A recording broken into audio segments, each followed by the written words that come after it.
ધોરણ 12 વિષય સ્ટેટ સંભાવનાની અંદર સ્વાધ્યાય 1.1 દાખલા નંબર 9 પ્રથમ 5 પ્રાકૃતિક સંખ્યાઓમાંથી બે સંખ્યાઓ યાદચ્છિક રીતે પસંદ કરવામાં આવે છે.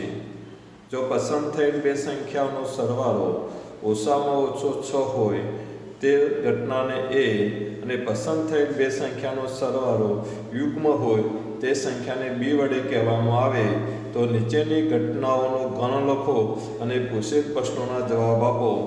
એટલે તમને પ્રથમ પૂછવામાં આવ્યું છે કે નંબર યુ 5 સંખ્યાઓ છે.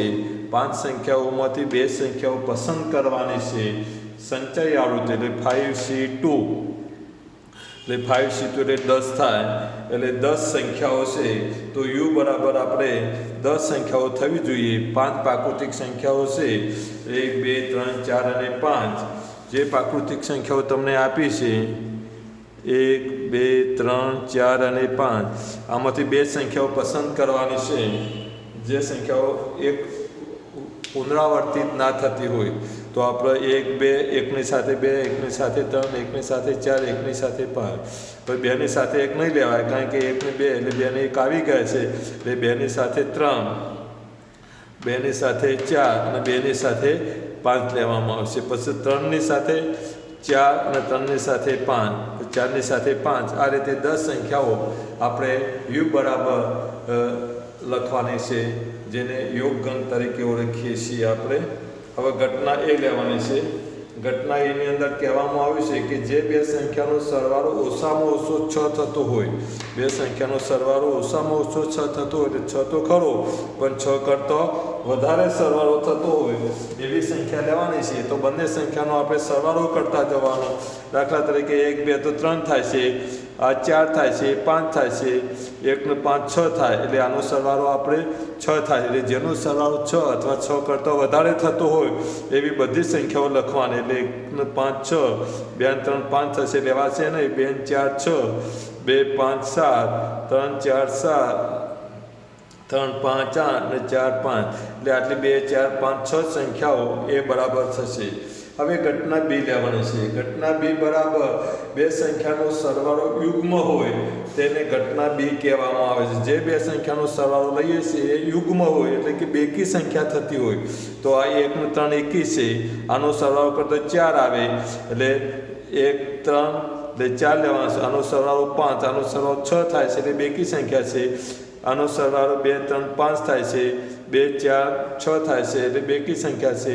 7 થાય છે, 7 થાય છે, 8 થાય છે એટલે બેકી સંખ્યા છે, 9 થાય છે એટલે એકી સંખ્યા. એટલે જેનો સરવાળો બેકી થતો હોય એને ઘટના બી તરીકે લેવામાં આવે છે. પછી એ યોગ બી એટલે એમાં પણ હોય બીમાં પણ હોય, એ અને સિદ્ધ બંનેમાં હોય એવા તમામ ઘટકોથી બનતા ગણને એ યોગ બી કહેવામાં આવે છે. એટલે એ અને બીના સભ્યો ભેગા કરવાના, પુનરાવર્તિત થવા ના જોઈએ.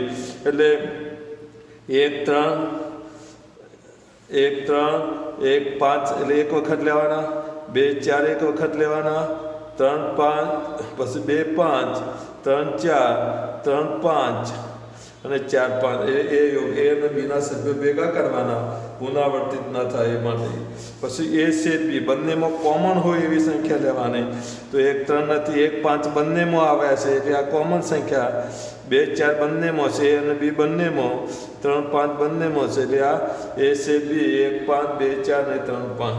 એ ડેશ એ સિવાયના યુના સભ્યો એટલે યુની અંદરથી એના સભ્યો બાદ કરવાના.